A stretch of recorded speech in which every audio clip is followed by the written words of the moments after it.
The Lord of the Rings franchise is full of some of the most fearsome warriors ever put to the page or to the screen. Figures like Aragorn leap from the page and boast feats that will continue to thrill watchers and readers for generations to come. Others, like Eowyn, demonstrate the powerful theme that heroes can come from anywhere. However, for every fighter who appears in the series, there are countless others that never make an appearance in the films themselves. Let's take a look at 10 of the greatest warriors who didn't appear in the Lord of the Rings movies. Number 10, Eldaron. Eldaron grew up to be a fierce fighter. Eldaron was the first and only son of Aragorn and Arwen, and he grew up to be one of the most beloved figures in Middle-earth. While not being a true half-elven, he carried many of the traits of the race, such as a long lifespan and, on the same token, shorter aging. He made a point to foster the arts in the region of Gondor. His royal scribe Fingolfin wrote the only version of the Tain's book that included Bilbo Baggins' translations of his own writing. However, his military prowess was just as important. Through his strength, Eldaron ushered Gondor into a great era of peace, and his house ruled in the region for generations to come. His history made him uniquely suited to survive on the battlefield, as he was descended from a long line of warriors and surely made them proud through his actions. Number 9, Ecthelion. Ecthelion aided in the battle over Gondolin. Ecthelion is one of Middle-earth's greatest heroes. He grew up in Aman and followed Fingolfin early in life, which set him apart in many ways. He proved his mettle many times in his youth. He was one of the few beings able to traverse the dangerous Helcarax, which was perhaps the deadliest part of the journey from Aman to Middle-earth, and eliminated many of those who dared to travel with Fingolfin. He then went on to play a major role in both the Battle of the Lameth and the Dagor Aglareb. His greatest accomplishment, however, came a bit later in life. He was a key figure in the battle over Gondolin. He burst onto the scene after first being told to hold back a bit, and inflicted such damage on his enemies that his name became both a rallying cry and a great terror to his enemies.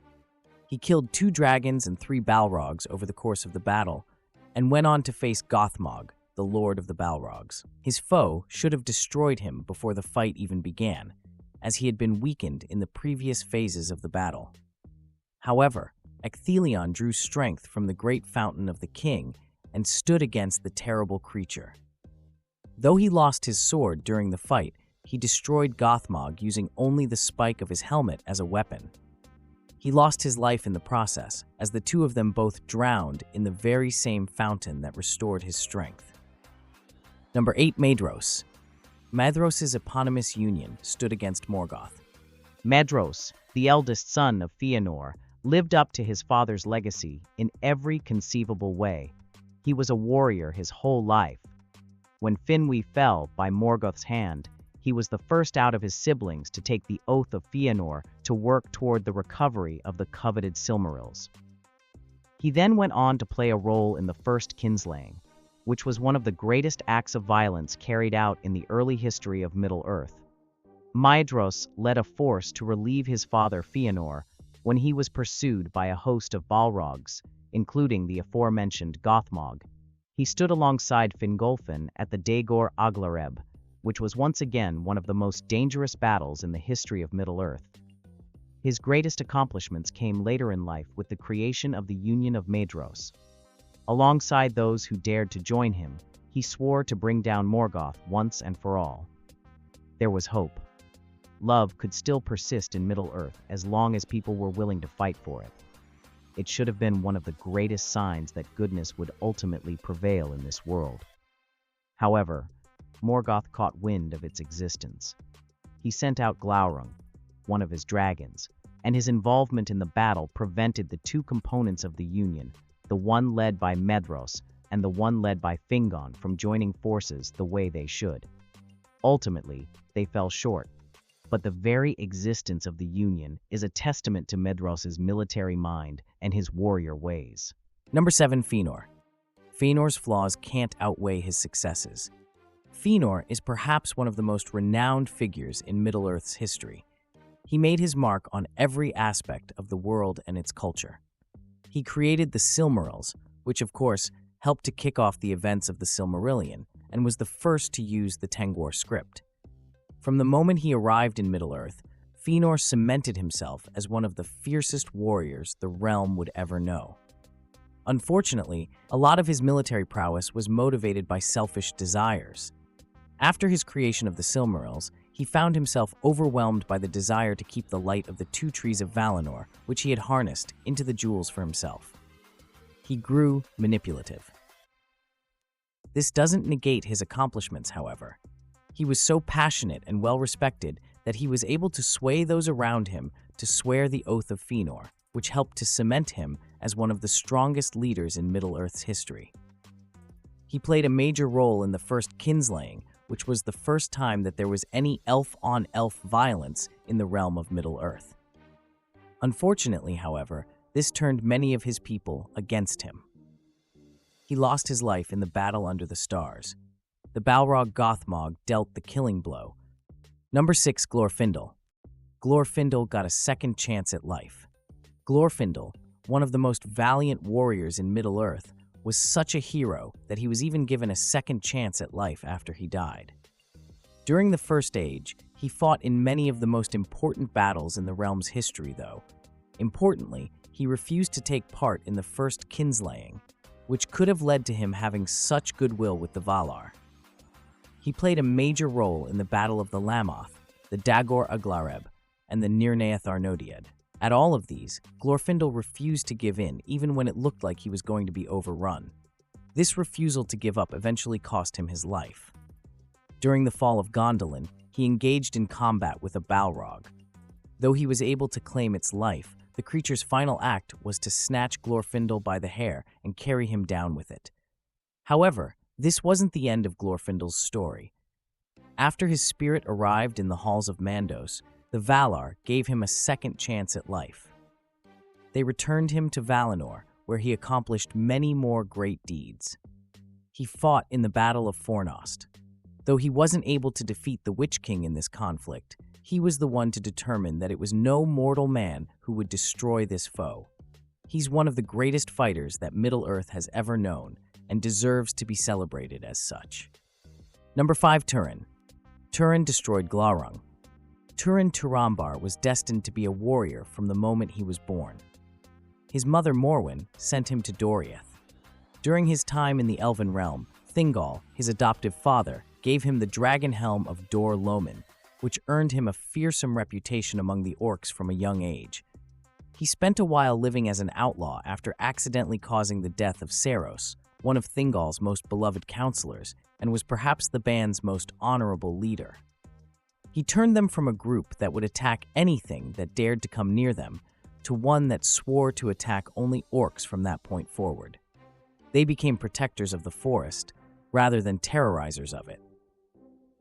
His greatest accomplishment, however, was the slaying of Glaurung. The dragon terrorized the realm of Brethil, and Turin and two companions set out to slay the foul creature. He was the only one to make it to that final confrontation with Glaurung.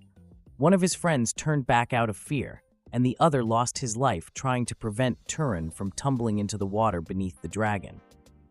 In a final moment of courage, Turin thrust his sword upward into the drake's stomach, killing him once and for all. It's one of the most powerful moments in Middle-earth's history. Number 4, Tulkas. Tulkas was designed to be a warrior. Tulkas was the last of the Valar to reveal himself in the realm of Middle-earth. He ran to their aid when he found out that the conflict with Melkor could get more destructive than anyone had initially anticipated. Initially, Melkor fled at the sight of him. This kicked off an era known as the Spring of Arda. In the aftermath of this, Tulkas hoped that there would be nothing else to worry about. Therefore, he rested, which unfortunately paved the way for Melkor to attack again. Tulkas was one of the few beings who was able to stand against Melkor. In fact, he laughed in the face of any danger that Melkor posed to Middle-earth, and once even laughed at Melkor himself, which only irritated his opponent more. He eventually was the one to finally bind Melkor during the Battle of the Powers, which is one of the single greatest feats achieved by anybody in the history of Middle-earth.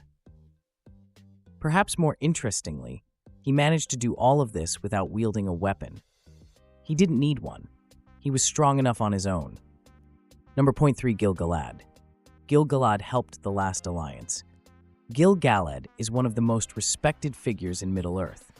He inherited the kingship of the Noldor immediately following Turgon's death in the fall of Gondolin and cemented himself as one of the group's wisest leaders during this time. He didn't truly rise to prominence, however, until the start of the Second Age. He worked primarily to forge alliances with the other peoples of Middle-earth, such as the Men of Westerness, rather than to incite conflict or anything else of the sort.